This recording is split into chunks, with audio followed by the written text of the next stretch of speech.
country so we can get to the next phase, so we can really start to normalize over time. But once again, while we're waiting for the federal government to act, we see others coming forward. We've seen private companies come forward in an amazing way, and we're also seeing our colleagues from around the country in public life come forward. And this is a beautiful story. A guy I've gotten to know, he's part of the leadership of the U.S. Conference of Mayors, so I've worked with him on the leadership body of the Conference of Mayors for years now, and really like him and really respect him. Mayor Jim Brainerd of Carmel, Indiana. This man has been mayor for a long time in Carmel, Indiana. He's someone I respect greatly for what he's achieved. I've been to his city. He's done amazing things there. In the spirit of bipartisanship, I will let you know that he is a Republican and someone who, as we talk together, our partisan differences melt away all the time. He's someone that I just respect as a good public servant who cares about people. Well, he made the great decision to make sure that his city would help New York City. And we've seen that before. We saw what the governor of Oregon, Kate Brown, the governor of California, Gavin Newsom, helped make sure that more ventilators would be available for New York. Well, now Carmel, Indiana steps up, and they're sending us some of the components that will be needed to provide 50,000 coronavirus tests to New Yorkers. That'll be coming over the next few weeks.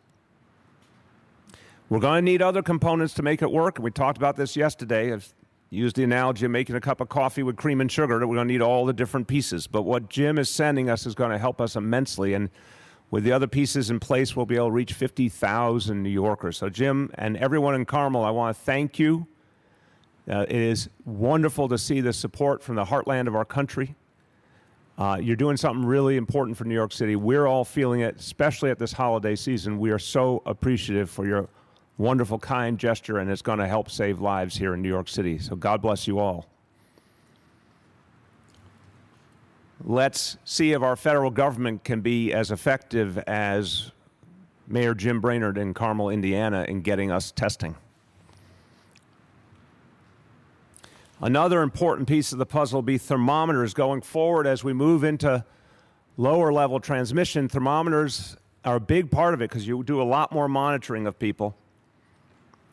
But in the meantime, we are delivering more and more thermometers to our agencies, our city agencies, to make sure we're constantly testing folks who are on the front line doing such vital work. So there's thermometers now have been delivered to our Department of Education enrichment centers for the children of first responders and healthcare workers. A thermometer has been delivered to the Department of Corrections, to the Administration for Children's Services for the work they do, including the juvenile detention work, to our 911 call centers, which is so important because they're keeping so much running. Obviously, for first responders as well, a central goal to make sure they get whatever support they need. So today we're delivering thermometers to every NYPD precinct and headquarters and command office, to every firehouse, the FDNY, to every sanitation garage. And we'll keep delivering more and more as we get them. We're getting in a big supply going forward, and we're going to keep getting them out around so we can maximize that kind of monitoring and support people. One other point, and this is about, I've talked about the way the coronavirus attacks our health, but also hurts us, fights us in another way. It's taken away our livelihoods. So many New Yorkers are struggling right now. I hear from people all the time who are right now running out of the little money they had. You know, the last paycheck is long gone. So we must protect people. We must protect people when it comes to their health, and we have to protect them when it comes to just being able to live life, to have a roof over your head, to have enough food to eat. We've got to protect people in every way, and we will in this city. We will not let any New Yorker go without the help they need. So I have to say, when you think about the reality of people just not having enough money for food, for medicine, for the rent, and this many people, hundreds of thousands unemployed at the same time, my heart goes out to every family dealing with this pain. Because just weeks ago, your life was pretty normal, and then bang, it's gone. And the shock, the pain, But also the fear. I'm hearing the fear everywhere. People literally wondering, am I going to be able to stay in my home? Am I going to be able to get enough food? So my message is we will keep everybody. Keep a roof over your head, protect you, make sure you have the food to eat. We will do that. The city of New York will have your back. We're making sure there's no evictions. And that's a start, but we have to go farther. So I had asked the state of New York to consider for over 2 million New Yorkers who are in rent-stabilized apartments, and that's governed by a Rent Guidelines Board. I asked the state as a legal matter to suspend that board so we could achieve a rent freeze. There were complex legal matters, and the state wasn't sure if that was the right approach. So I have made a decision that we will proceed with the Rent Guidelines Board process. We'll do it all remotely. We'll do it quickly in the coming weeks. But I am calling upon the Rent Guidelines Board today to issue a rent freeze to ensure that New Yorkers that are going through the greatest economic crisis since the Great Depression and who are covered by the jurisdiction of the Rent Guidelines Board, again, that's over 2 million of us, that all those good New Yorkers who are struggling right now get a rent freeze, because Lord knows people do not need another burden at this moment. And I want to see the Rent Guidelines Board act quickly. To say the least, if you look at the facts, and I do give the board credit, they've always looked at the facts, the objective facts. Look at the facts, the greatest economic crisis in generations, and hundreds of thousands of New Yorkers with no livelihood overnight. I think the facts are clear, and we need that rent freeze, and we need it now. I also say again to the state of New York, please act quickly. Let New Yorkers who can't afford the rent pay it with their security deposit. That's going to take a legal change. I'm asking the state to do that right away. So folks who have no money can draw upon that security deposit to pay the rent right now. By the way, for a lot of landlords, they would applaud that too, because if the tenant has no money, they have no money. And therefore, the landlord can't get the money they need to pay the bills either. Let's unleash those security deposits for the good of all. Let me close, and I'll say a few words in Spanish, and then we'll take questions from the media, but close with this. And I talked about faith in the beginning. I talked about what this season means to all of us, people of different faiths. But it's also clear it's a moment that tries us and challenges us so deeply and makes us fearful and makes us doubtful. It's a moment that tests our faith. But whatever your faith is, whatever you believe, whatever your values, it's a moment to lean into them even more strongly. This is a week where we reached milestones we could never have imagined. 5,000 New Yorkers lost, so many more than we even lost on our worst day of 9/11. A number we literally can hardly imagine. And every single one of the people we lost, a human story, a family grieving. At some point today, we will get to the point of 100,000 cases that have occurred in New York City. 100,000 cases of the coronavirus, a disease that literally did not exist 6 months ago in the experience of human beings all over the globe. And now 100,000 New Yorkers infected, and that's only the ones we know about. It's likely that hundreds of thousands more have already experienced this disease that we don't even know have gone through it. But thank God, so many, the vast, vast, vast majority survived. So it's a moment where we could be doubtful. No one could be blamed for being doubtful, and we don't have a roadmap here. There's no one who has a roadmap. This is the great unknown. But our faith, our belief, our values, our humanity should continue to guide us. And what I've seen these last weeks, I don't think New Yorkers could have done anything better or more heroic than what they've done. I think every one of you should be proud of how you all have answered the call in one way or another. I think people all over the world are looking at New York City with renewed admiration. People all over the world are feeling a new respect, a new admiration, a new love for New York City. I think we've always been a place that people felt something special for.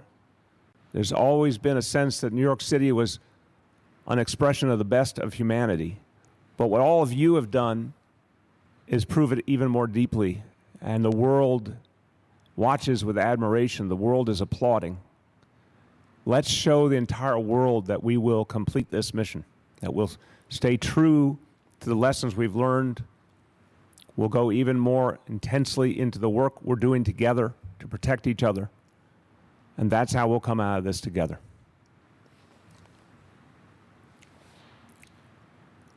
In Spanish, just a quick summary. Este virus está afectando mucho más a nuestras comunidades de color y nuestros hospitales públicos están llevando la carga. Estamos trabajando día y noche para ampliar nuestra capacidad de camas, especialmente en estas comunidades. Cada neoyorquino es parte de la solución para ayudar a nuestros hospitales y evitar propagar el virus.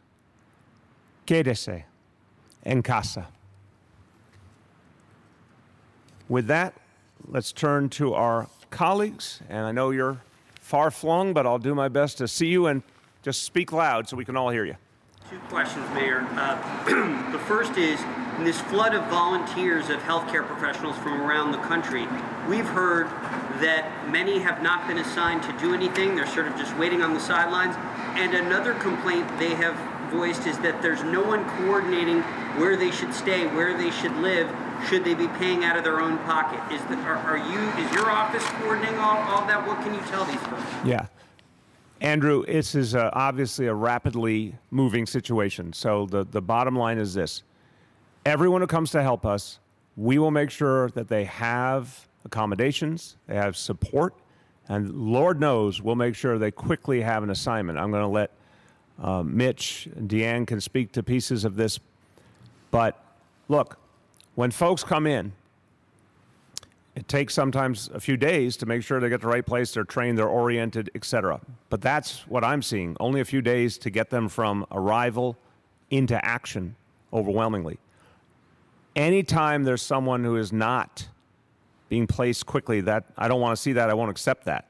So I've charged my team repeatedly in the last few days to go back, call through everyone who's volunteered, make sure they've gotten their assignment, make sure it's moving quickly. Talked to Mitch and Deanne numerous times these last few days about making sure that the folks who are coming into health and hospitals are quickly being applied to the task at hand, and Mitch can describe to you what that process has been. But anyone who's coming in, we want to get them accommodation, make sure that what they need is covered, or anything that they pay out that we need to get reimbursed, we will. So no question in the world. Again, I'm sure there's some growing pains in something being done this quickly, but everybody needs to be applied quickly and get the support they need. I'll come right back to you, but Mitch, why don't you talk about your experience, and Deanne, anything you want to add? Thank you, Mr. Mayor. Certainly at Health and Hospitals, we've been able to bring along more than 2,000 doctors and nurses who are currently today working in our hospitals. So we've been able to deploy them. We have pretty much an instant credentialing system where they basically show their ID and we sign them up. So we've had a lot of success. And the one thing that I'll add is we had a number of volunteers that were part of our Medical Reserve Corps. Again, they are volunteers. Many of them could not volunteer for this because of their own circumstances. But we have placed, I think, as of this morning's report, over 900 of those volunteers out of our initial pool into the system. And it's just a great success. This is my quick second question. Why is it that other cities like Minneapolis have been able to close so many streets to allow safer social distancing, but your pilot program ended? As the weather improves, shouldn't you be doing more to give New Yorkers the space to socially distance outside? a very fair question. We're going to keep looking at it, but I want to tell you what certainly NYPD felt strongly after we had a very initial experience. And I want to say it was initial and also affected by weather. So it didn't give us the clearest example of what would be achieved. But NYPD, everyone knows, has lower staffing right now than normal. Guys, I'm going to come to you. Just don't worry. They have lower staffing than normal. They're very concerned about being able to enforce in all the places that already exist and do it effectively. And I've talked to Commissioner Shea daily about this, that, all the places with the supermarkets, the pharmacies, the parks, every place where we're depending on PD and other agencies to get out there and enforce and really make sure there's social distancing. The concern consistently from Commissioner Shea is if you open up a lot of those spaces where people can congregate, they're not going to have the ability to monitor all that and do enforcement. I understand the very logical point. Well, if you open up spaces, it's easier for people to walk around each other and one thing or another. The concern so far has been, yeah, but there's a real unintended consequence about gathering. Think about a block. If you close off a block, people have the impulse to come out and gather. We want to be really careful about that. And then there's also the question of being able to get emergency vehicles around and deliveries and everything else. So we'll keep looking at it for sure. But right now, I think that it makes a lot more sense when we have more of our enforcement personnel back than it would right now. So we'll look at it, but we're not ready now. Go over here. Hi, Christina. You can take it down. You're distanced enough. I can hear you if you choose to. Christina Narishna from the New York Post. It's loud. I have a few questions about Hart Island. So burials, according to the Department of Corrections, burials increased by 5 times, from 1 day a week to 5 days a week. To what do you attribute this increase? Okay. So I'm going to look to Freddie. I think we put out very detailed tweets to make sure that this was all clear, because I think this is an area, and again, I'm very careful to speak broadly about this whole topic because I think it's a very, very painful one for New Yorkers and, again, for the families who have lost people. This is not, a policy matter. This is their lives, their family members, their loved ones' lives, and we want to speak very respectfully about it and keep it a very broad, respectful conversation. So what we have seen is an increase in the number of people passing away overall. And what it means is there are more people who are passing away who unfortunately we've seen this throughout our history, but it's being made deeper by the fact that more people are passing away because of this disease. That there are people who pass away and there is no family member, no loved one, no friend, no one who we can find, who our Office of Medical Examiner can find, who has a connection to that person and is going to take responsibility for their burial. So this is something that has existed for generations in this city. When that is the case, the city of New York steps up and says, okay, that person will be buried at Hart Island. But if a family member comes later or a loved one comes later, that individual, that body can be returned to that loved one. So because there's just been, unfortunately, more people passing away, including those who are not claimed by any family, that's what's been happening at Hart Island. But that's the only thing that's been happening at Hart Island. These COVID victims that are being buried there? It's any kind of person who passes away. This is not a new procedure, is what I'm trying to make clear to you, that this is, it's a sad topic. Imagine anyone who passes away and there's no one there to claim the body. This has been the truth for generations. So anyone who is passing away now from any cause, that's what's happening. But more people are passing away, obviously, in large measure because of COVID. Kate? Oh, you finished? Do you have more questions? Yeah, I just have... You had one more or not? I have another question. Okay, go ahead. Finish up. So, these people, are they, is it possible that they're COVID victims temporarily buried there because funeral homes are overwhelmed or, No, this is not what I'm saying. I thought the tweet was clear, so let me just answer it really clearly. No, these are people who no one, after a period of time, has claimed them. and not just COVID victims, but victims of all diseases, all reasons for fatality. And they are being buried. But if at any point a family member returns or shows up, they will be, the body will be given to the family as we would always want to do. That's all that is happening. And if you choose if you want if you're going to keep that on, just speak even louder. No problem. Just speak loud so I can hear you. So can you give more details on the quarantine and isolation facilities? And is this an acknowledgement that perhaps the earlier hospital bed estimations were off? And then I have a second question. Sure. I would love nothing more than for the hospital bed assumptions to be off. Katie, were 100% clear. I gave this order to the team. We were planning for the worst case scenario. I did not want to have a single day where a New Yorker couldn't get a hospital bed, or there wasn't a ventilator, or there wasn't a doctor or nurse. So I said, show us the modeling, and I want to see the toughest version. I want to see the one that we believe is the worst case real scenario. And particularly at the Department of Health, as they looked at the models around the world and looked at what was going on in New York City, early on, we saw the ferocity of this disease and thought we're going to need an extraordinary amount of beds and medical personnel. Even last week, sadly, for pretty much the whole week, it looked like those projections were tragically on target. And then only in the last few days have we seen something very different. I hope this is sustained, but I need people to hear there is a profound danger of resurgence if we all don't handle this right, and we've seen it in other parts of the world. So we're going to be in a stance of having lots of capacity ready and lots of capacity that we could turn on quickly, even if we don't fully activate it, that it's in reserve and ready. And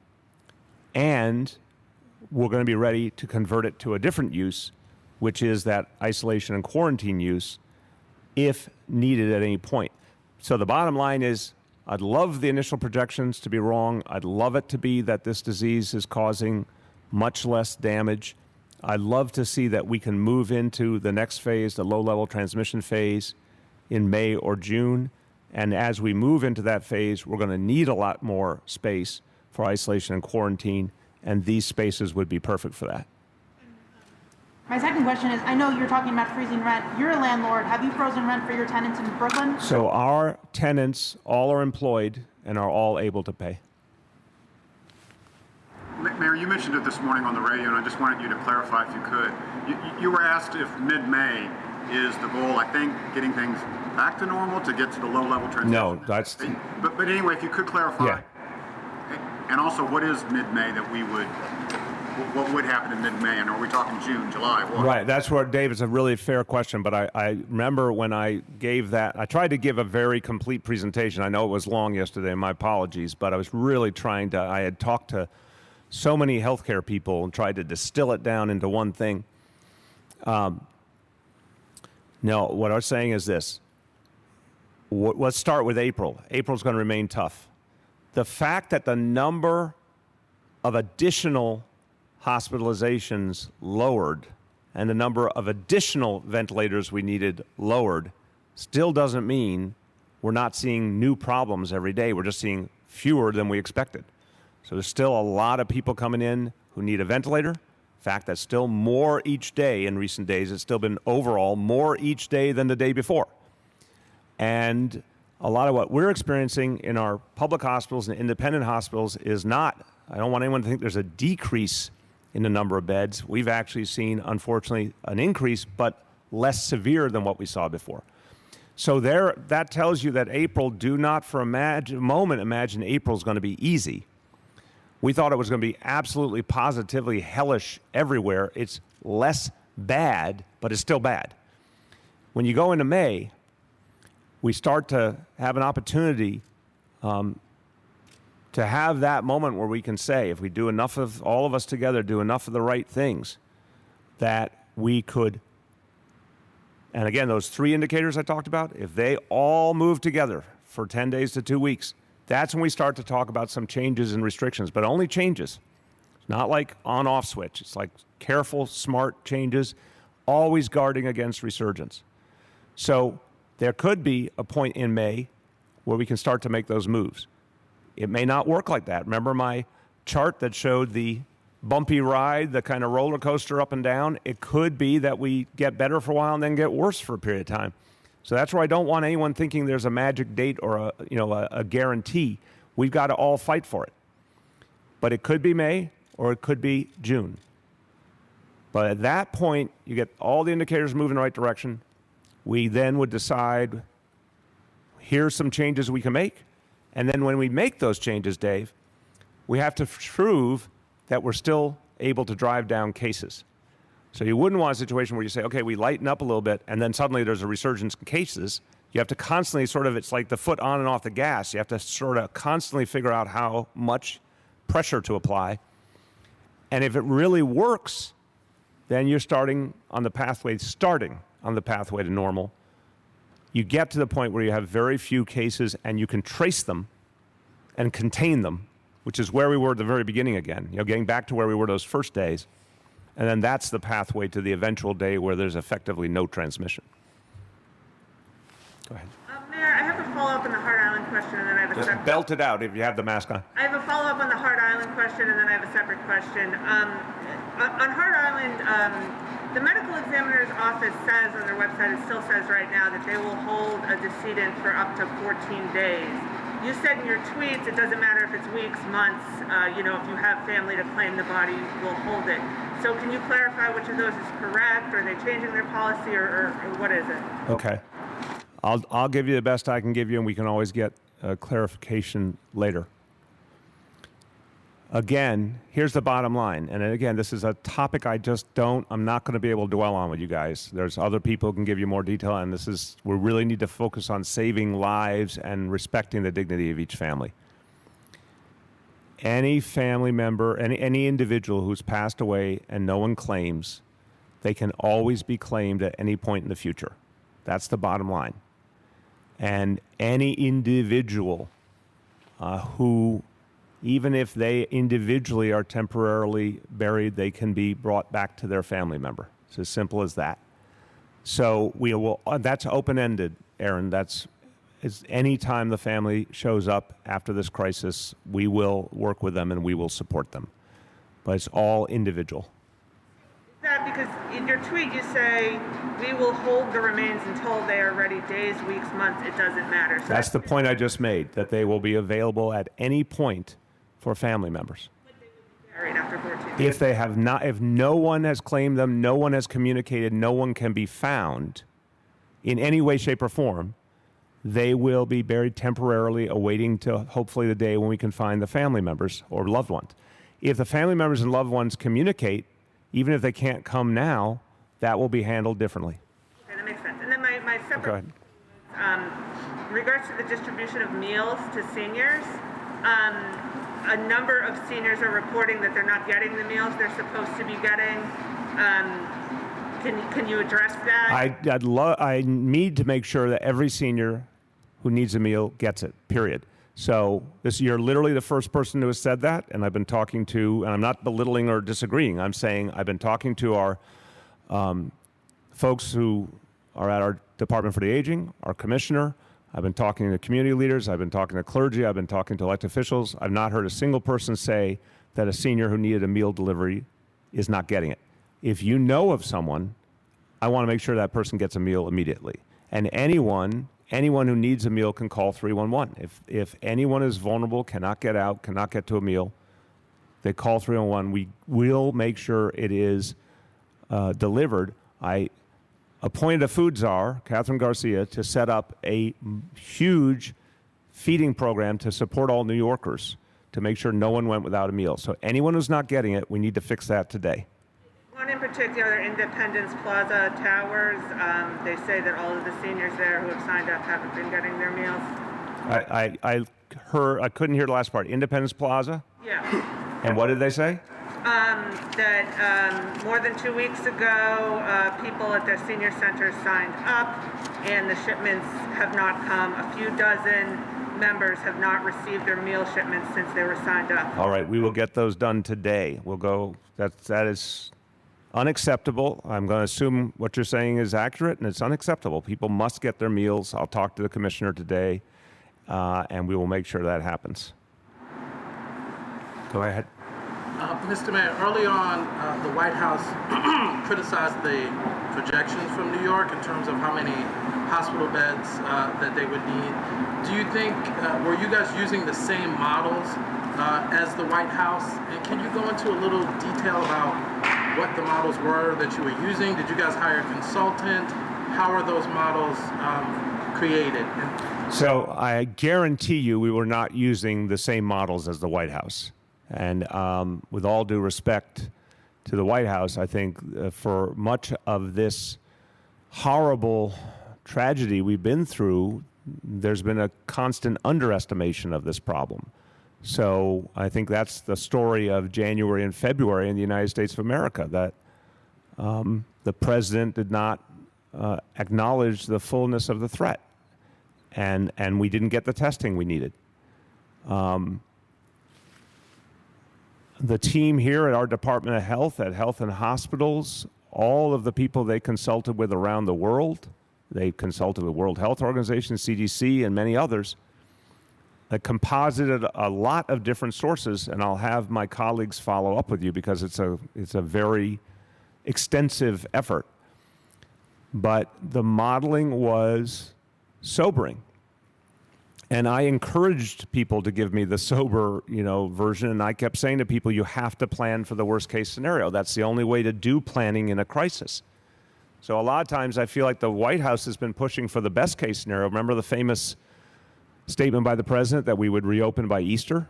How off base does that look now? So definitely, in that sense, a conservative model that was preparing us for the worst. And I'm glad we did that. And I don't know at this moment, no one does, and I don't know if Mitch has a view on this as someone who's done so much in his field, but we're not out of the woods. For all we know, this thing could surge again, and we'll be very happy we have a very conservative approach. But we'll get you, folks can follow up with you directly on all that modeling and how it was created. I would agree with the mayor's assessment. While things are definitely flattening, meanwhile, the hospitals keep growing because what's flattening is the amount of increase every day. So the need, and that's why facilities like this are so important to create. The City Council Health Chair says that very sick people are being turned away from... Very sick people what? Very sick people are being turned away from the hospitals. People with pneumonia who need oxygen and other issues. Do you know if that's the case? Who are you referring to? The City Council Health Chair. Who is that? Mark Levine. I want to make sure we're saying the same thing. I know who it is, but I want to hear you say the name. Listen, with all due respect to the council member, someone I actually appreciate and admire over years, but I was very distressed by his statements earlier in the week that were patently inaccurate and actually very unhelpful to the city of New York. And I had a very blunt conversation with him about it. So I don't know what is going on with him, but saying that our hospitals would turn away someone with pneumonia is irresponsible and inaccurate and unfair. Mitch, would you like to comment? We are not turning away anybody with pneumonia who is short of breath. We do tell people who have mild symptoms that they are safest and most comfortable at home, but anybody who has shortness of breath needs to be in the hospital. Yeah, I think it's really an insult to our healthcare professionals. I would ask the councilman to think about the import of his words. He is suggesting that doctors and nurses and clinicians would not care enough about a patient. Pneumonia, for God's sakes. These people are working night and day, giving their heart and soul to save everyone. Of course, if someone has pneumonia, they're going to help them. And if he has evidence of a specific case, I want to hear that evidence. I want names and dates and places, not this madness. It's irresponsible. Wait, who hasn't gone? Thank you for taking my question. I have two. First one is, have you spoken with the MTA board about shifting bus service to mitigate crowding on lines that are still being heavily used, given how heavily the bus drivers in particular have been hit by the virus? I've spoken to Pat Foy earlier today of the question of overcrowding. I told him I was very distressed that I keep getting reports. I will give him credit that he was responsive and he went into detail with me about why he believed that any such situation was very rare and unexpected, if you will, that they were trying to keep as much service going where they'd seen a lot of need. Obviously, we all understand the MTA is suffering in every way, including a number of MTA workers who are suffering and out. But Pat felt strongly that those situations were rare. I want to make sure that there's any evidence of where it's happening or how it's happening, that we address it urgently. And one of the things we talked about is the need to have bus service as an alternative. And he said that's something the MTA has done and will do more of whenever they need. So that's about the overcrowding. I'm very concerned about anything involving our transit workers and their safety. And I would say simply, if there's actions that the MTA still needs to take to ensure their safety, they should, because that's a morally right thing to do. These are hardworking New Yorkers who need to be kept safe. But also, if people are out and our subways and buses continue to provide less and less service, but still so many essential workers have to get around, it's just going to create a worse situation for everyone. More overcrowding, fewer people can get to their work that we all desperately need. So I would ask them to keep putting those protections in place. Also, the Spanish language and the multilingual campaign that you were going to launch to make sure that our New Yorkers whom English is a second language, how is that going and what's been happening? Yeah, you're going to hear in the next few days the specific elements, the media piece of it, the advertising and TV, radio, digital, 14 languages. We'll unveil that in the next few days. The telehealth, if you will, element of it, the ability of New Yorkers to call clinicians. And again, this is predicated on continuing to see the relief so we can free up some of our clinicians to do that telehealth work. And thank God, and let us pray they don't need to be in the hospitals. That was our first concern. Hopefully we're going to be able to free up more of them to do that ability to call, have people call them and talk through what's going on, get support, get advice, get guidance. That we will announce in the next few days. And then the grassroots piece, this one's a little more complex, where we're going to really try and maximize the use of community-based clinics and send health workers out into communities with protections, of course. That's going to take a little more organizing and obviously a little more security in our supply of PPEs. Just better, but not where we need it to be. So we'll have more to say on that next week, but I think it's going to be a little slower rollout because we have to guarantee we'll have the personnel and the PPEs for that. The health workers that will be sent out into the field, so to speak, are they volunteers or will they be assigned to do such work? I know we have community-based health clinics that are offering their employees and do this work already, that are very connected to their communities, trusted, speak the language of their communities. Obviously, people would do it who are willing to do it. We're not going to ask someone who works for a nonprofit to do something they're uncomfortable doing. And again, as we can free up any other healthcare workers or folks who are used to providing healthcare information and guidance, we will. So my details to be announced, but I would say it will be heavily grassroots. So it's people serving their own community, not needing to commute, obviously. And obviously those who are willing, this would be something people would do who are willing to take on that kind of work. And it would be careful.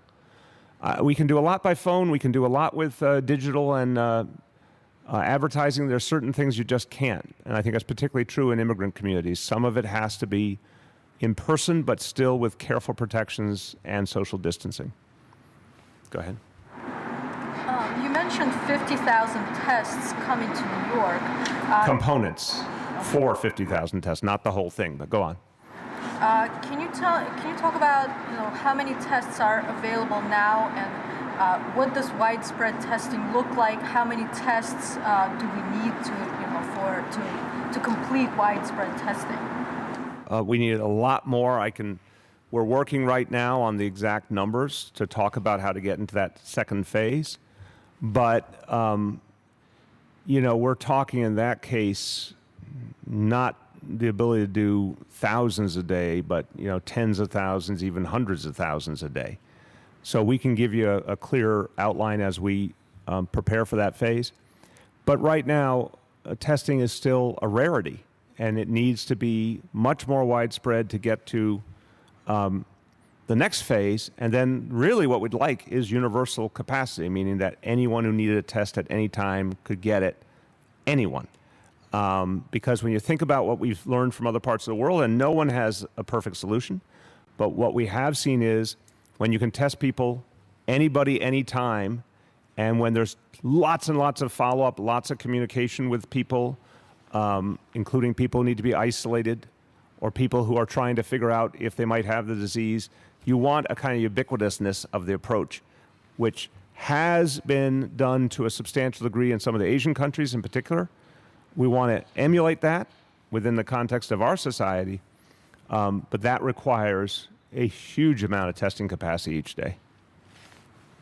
Do you have an update, I guess, for all the students, parents, caretakers, and teachers listening in at home for what's going to happen? Will school return for the school year, if, and any update on that? Between now and Monday, I'm going to make a final decision with the chancellor, and we'll announce it. Did you have a follow-up? Is it possible at this time to have a person cremated, a COVID victim cremated, or our funeral homes having issues with doing that? I'm going to stay broad on this, and then we have to move on to other topics. Most funeral homes are still operating, and they're operating the way they have. Okay, last call. If there's anything else, yes? On the quarantine centers, is there a timeline for when that kind of space might be available, either in the hotels or in this type of hospital facilities if people want a place to go? So there's a lot available right now in terms of first responders, but I mean, just to sort of show you the segue, first responders, healthcare workers, and as we've talked about, folks who need it, if they're living in facilities that are run by the government or sponsored by the government, supported by the government, we have folks in isolation who have come out of Rikers, for example. We have some homeless folks in isolation. There's different people already in that kind of model. But to build it out much further, we clearly have a huge amount of hotel capacity, and we would use it. And we have the spaces like this that could be converted. So capacity is strong. We are still, for sure, weeks away from that kind of moment in this, hopefully in a trajectory towards a much better situation. We're still weeks away from being able to do that wide scale.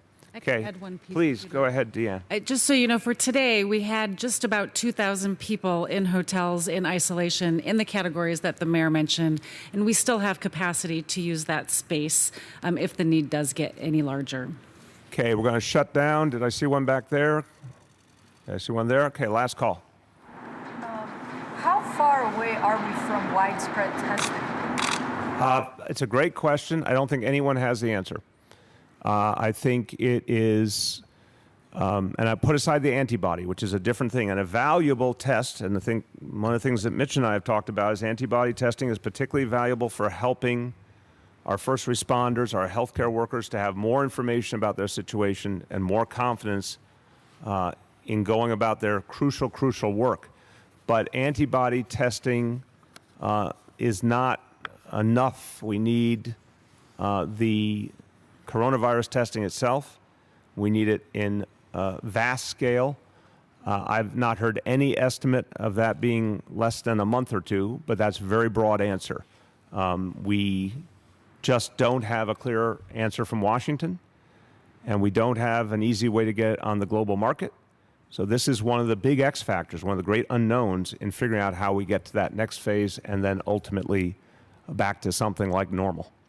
Okay, everybody, I want to thank you. And just to say to all New Yorkers, as you look around this facility, a lot of people coming here to help us, folks from all over the country, making a big difference to protect us. We want to do everything we can do to make sure that this hospital is one of the last ones we need to set up. The more New Yorkers do the great work you're doing with social distancing and shelter in place, the fewer of these new hospitals we're going to need, the quicker we get back to normal. So thank you for what you're doing, and let's do it even more to get to that day where things get better. Thank you.